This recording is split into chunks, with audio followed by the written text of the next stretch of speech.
Hello everyone, this is Ari Moshe, and here's what I want to speak about.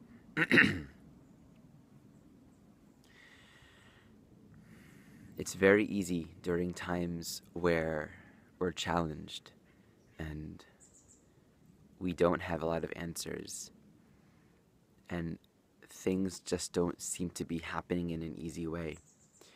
It's most tempting during such times to lose alignment.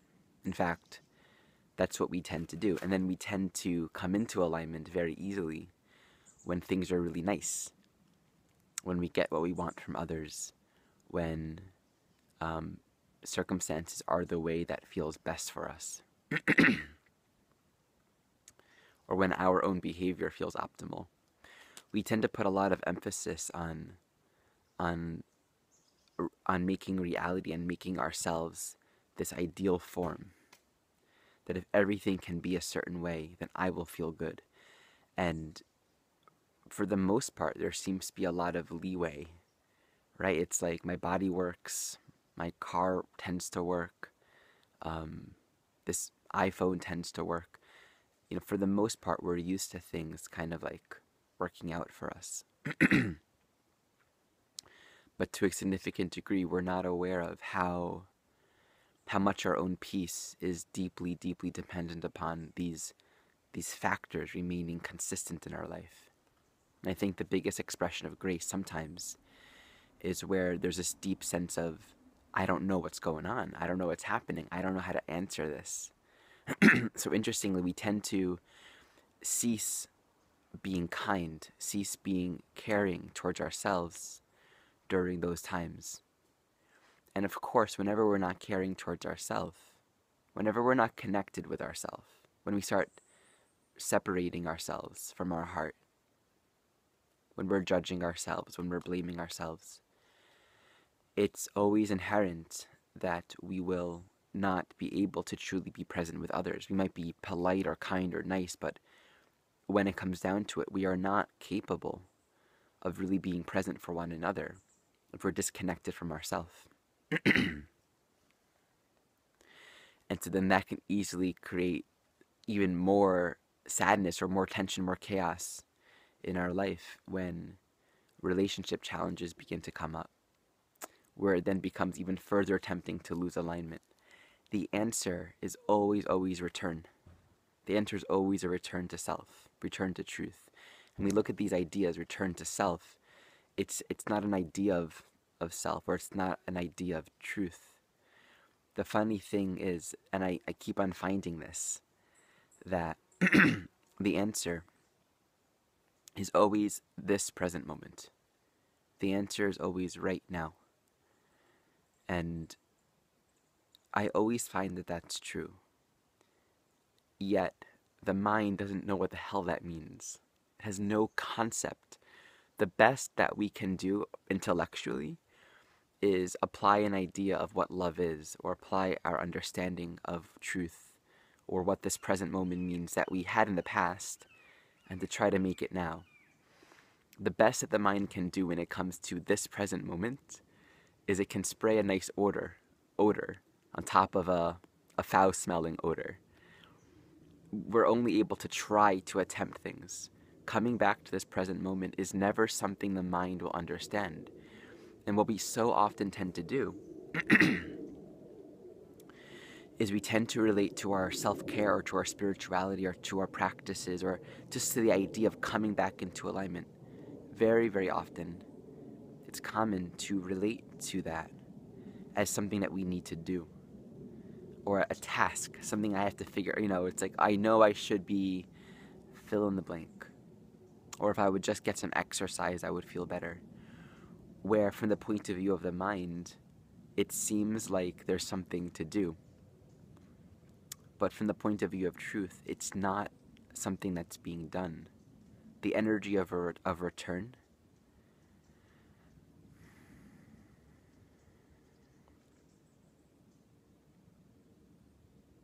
it's literally, I find, the relinquishing of all contriving, of all efforting. And this doesn't mean staying put and not moving. It means not trying to create something. I want to speak about this because even that can seem so almost irritating. Because even that from the mind is like, what the hell does that mean?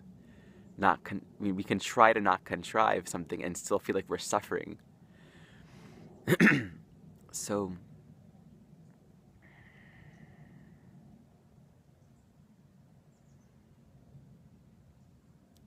the first thing to understand about this is it's impossible to be here now. It's impossible to return to self when we're creating a whole bunch of beliefs and ideas about what's supposed to be. Oftentimes we're not acknowledging that we have playing in our consciousness a whole set of core beliefs and assumptions about ourselves and about reality. And we're holding on to those assumptions. We're almost holding on to them as if they were like strong convictions. And all the while trying to come back home, trying to find peace. So I want to speak about the idea of honesty. Saturn just entered Sagittarius, and one thing about Saturn in Sagittarius is it's really about getting beyond the self-deception, getting beyond the lying, because it's so easy to veil ourselves, to cloak ourselves in this expression of having it all together. I have the answers. I have a nicely organized philosophical system that explains everything, and I know how to put every experience into some sort of category that gives me some sort of cosmological understanding and context. We can do that. We can do that really well. I can speak for myself. I can do that really well. And the thing is, it's all a lie, right? The whole point is to live and integrate the truth. So if our philosophy and our understanding, if our answers can't be lived, can't be applied, and it's so easy to give ourselves and to give other people answers that are just these really nice sounding concepts and ideas. But the essence of spirituality is what we're living right now.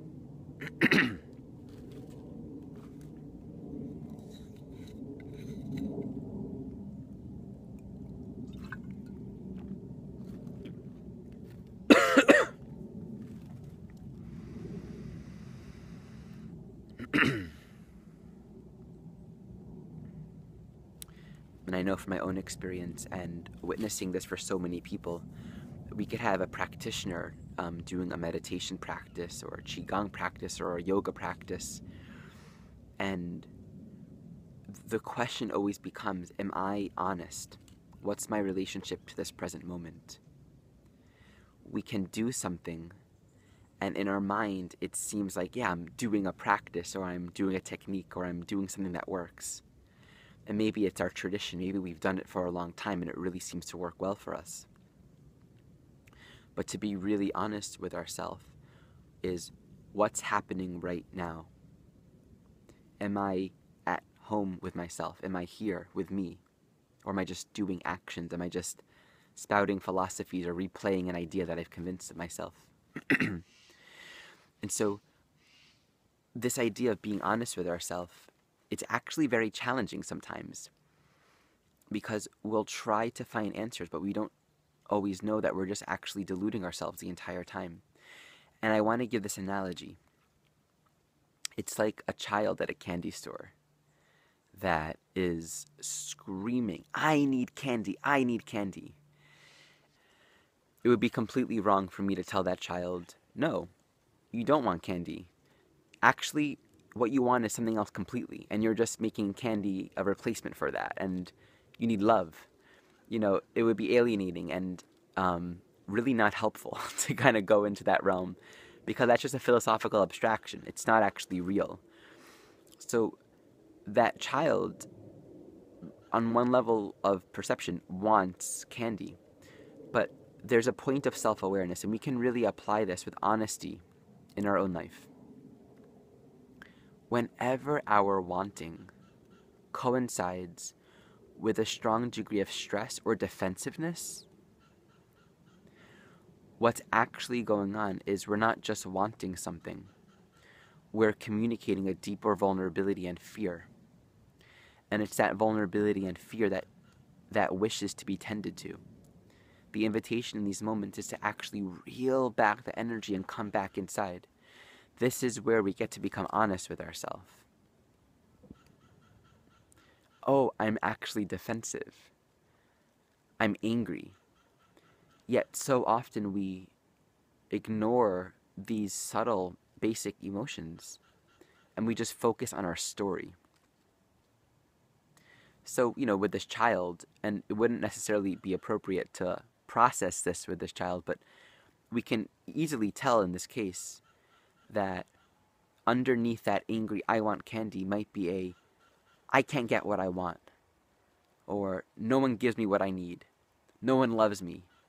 The more we reel it back, the kind of softer and more fragile and vulnerable and heart-centered it becomes, because we might find underneath I'm not loved, or I'm not lovable, I'm not worthy.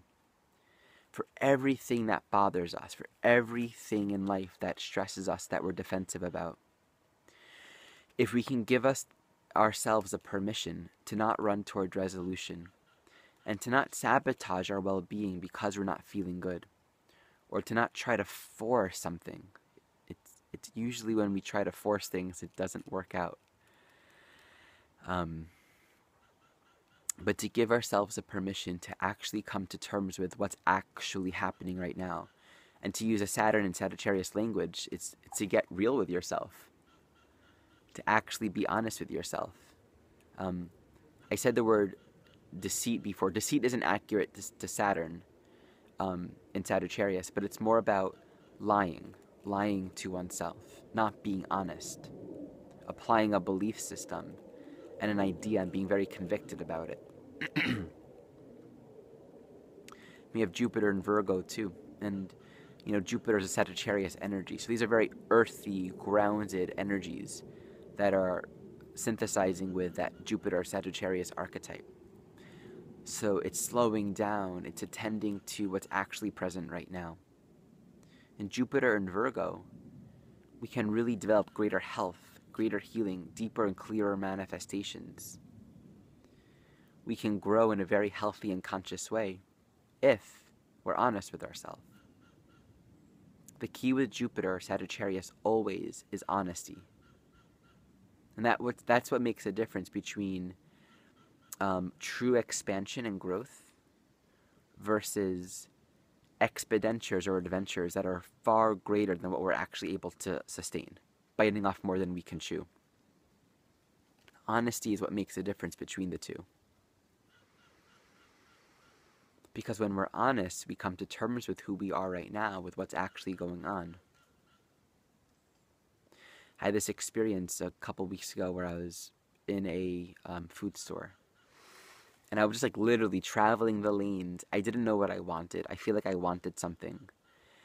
And it's actually a very familiar sensation for me, almost like this restlessness where I'm just needing to be fed, but I can't quite figure out what. And I might just buy anything or eat anything. And it's a very ungrounding place for me to be in. And I often find that I never seem to satiate myself. In the end, I don't ever seem to get totally satiated, and I get exhausted. So at some point, I just kind of realized, oh, I feel lost. Oh, I feel lost. And then it was this beautiful sadness. Oh, there's nothing to do from there. It's the imperative that I had to get some food, and it's all that was running away from myself. And we can really just think of anything that we're wanting, anything we're trying to do, to actually come to terms with the energy that we're generating in that moment. So what happened for me then? I don't even know what happened. I just know that my whole day shifted. And I think the reason why it shifted is because I was no longer seeking a solution. I was no longer looking for something to fix my condition.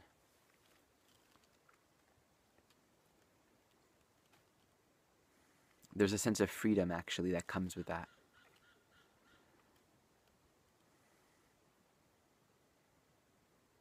Almost like it opens up more doors and more possibilities, more options become available.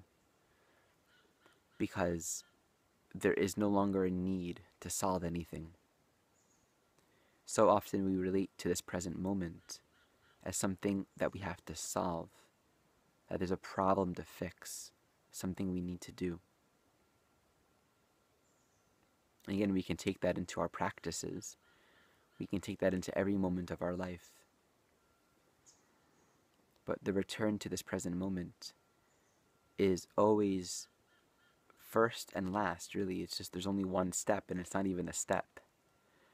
It's being honest with ourselves. And this is why I say there's the coming home, the relinquishing of beliefs. It's not a thing that we do. Maybe the only thing I can say, and I don't know if this is it, is just the desire to be honest. I don't know what happened in that moment for me that I was able to stop and come to terms with myself. I would say perhaps it's because I've lived my life so long, perhaps lifetimes, running away from myself, that I've seen it, that I can recognize it, and there's always that consciousness that is aware. And that part of me said, hey, wait a minute. I know this. What's actually going on.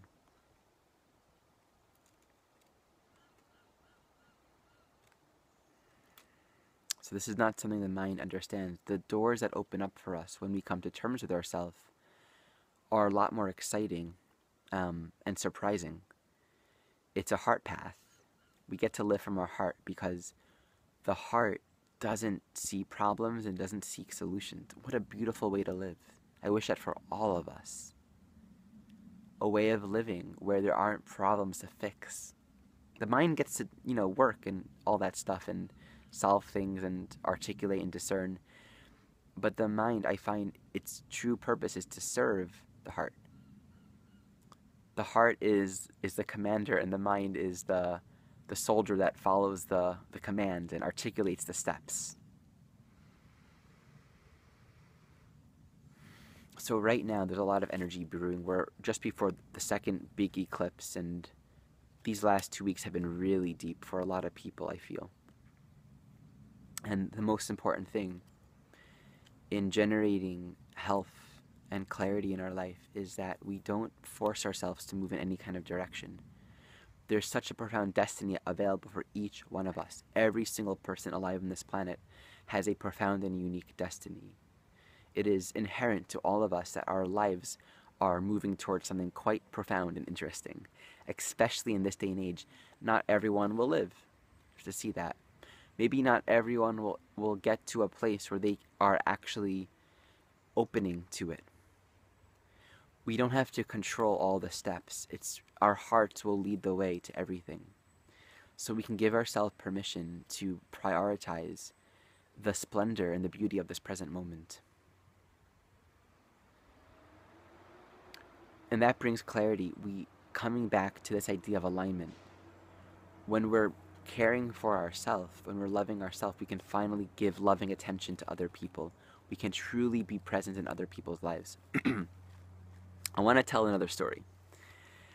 There was once a woman who was so stressed out, and she was driving in her car, and she was suffering, and whether it was bills or relationship or family or job or weight or whatever, she got into a car accident and she went into a coma, and she left her body and she floated way, way up into the sky. And this angel met her, and this angel directed her attention towards all of the suffering on the planet.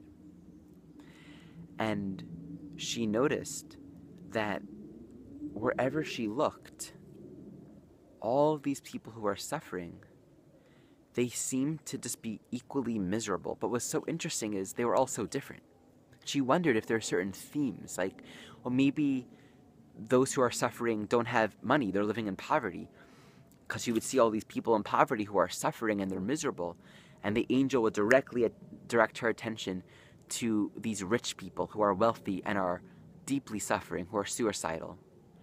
And then she said, well, maybe it's about obesity, people who are overweight or have too much. And then the angel would direct her attention towards people who have nothing, or um, who are not nourished properly, or to a woman who has so much money but is anorexic and won't eat. Well, maybe it's this culture or this class or this race or these social conditions. And what she found, and while there tends to be certain trends in certain countries and rates and statistics, what she did find at the core is suffering is unequivocally available for everyone. And that there were no consistent factors, not wealth, not health, healthy people and unhealthy people, people who are sick, people who lost loved ones, people who didn't lose loved ones, everyone, sampling of all kinds of human conditions, suffering seemed to be linked to no specific inherent condition. Then the angel directed her attention to all the people who are deeply content and happy in their life. And she noticed that the people who are deeply content and happy, they experience the same exact conditions as the sampling of people who are also suffering. There are people who are sick, who are physically impaired in certain ways, who lost loved ones, who had deep health issues, who were losing money, who lost their job, who just lost their relationship, who lost a child. There are people that were experiencing such incredible human challenges, but their hearts were open, and she couldn't say that they were suffering. She would look at them, yeah, they're sad, they're in pain, but they weren't suffering. She noticed that these people, their hearts were open, they were at peace with themselves. And she noticed the thing that differentiated the people who are suffering and the people who weren't suffering is there's this quality of being at peace with themselves.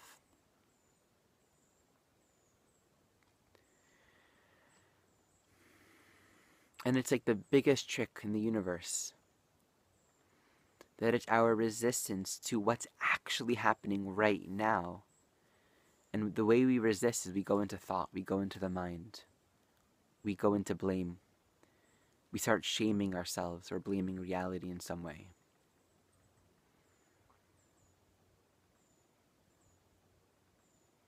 And so she came back into her body, and she's determined herself to seek out the happiest people on the earth and to learn from them. And she discovered another truth, because she started to surround herself with really happy people, and she found even when she was miserable, they were still content and at peace. Even when she tried to bring them down, these people didn't go down. But no one denied her. No one pushed her away. No one said, hey, you're bothering me, get out of here. These people didn't see opposition. And yet they had such incredible self-respect and such clear self-boundaries. And what she learned is when we are at peace, we don't create war. In fact, we can't see the possibility of there being war. There's nothing in us to defend.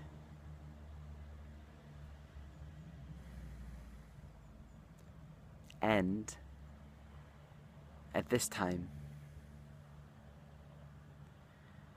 whatever we're feeling, whatever's happening inside of us, if there's anger, that's good.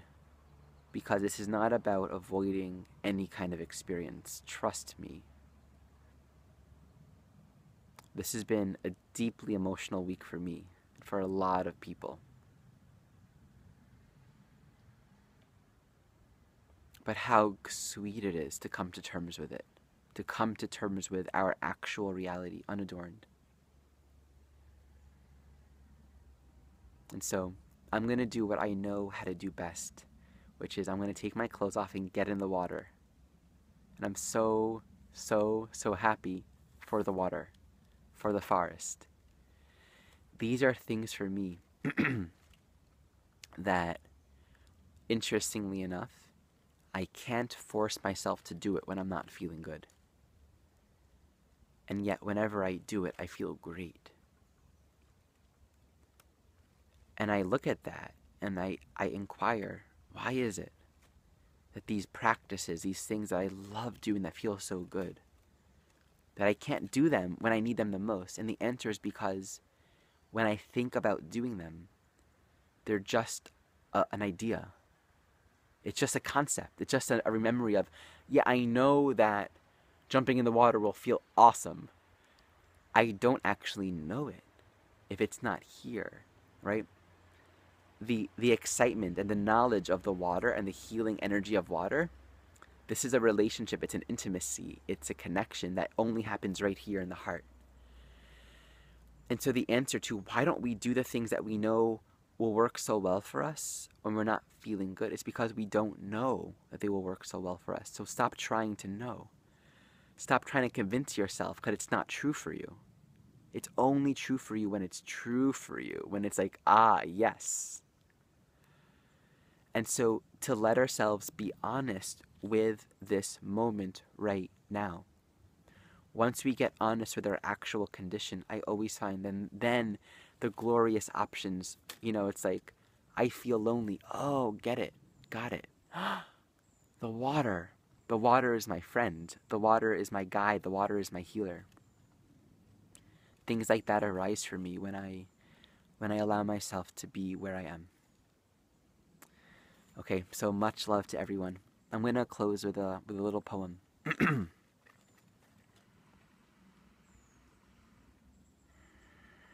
Actually, I'm going to sing it. Let me see if I can remember the tune.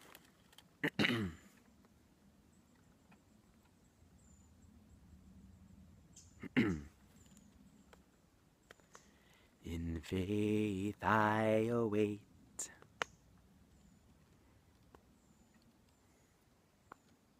I anticipate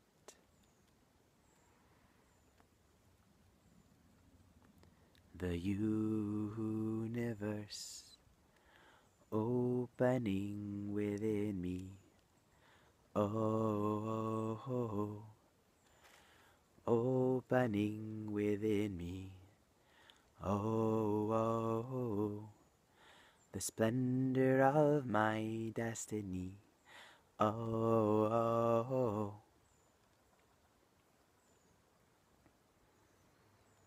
in beauty I arrive. In this moment I abide. For I know love opening within me. Love is opening within me. Oh, the splendor of my destiny. Oh,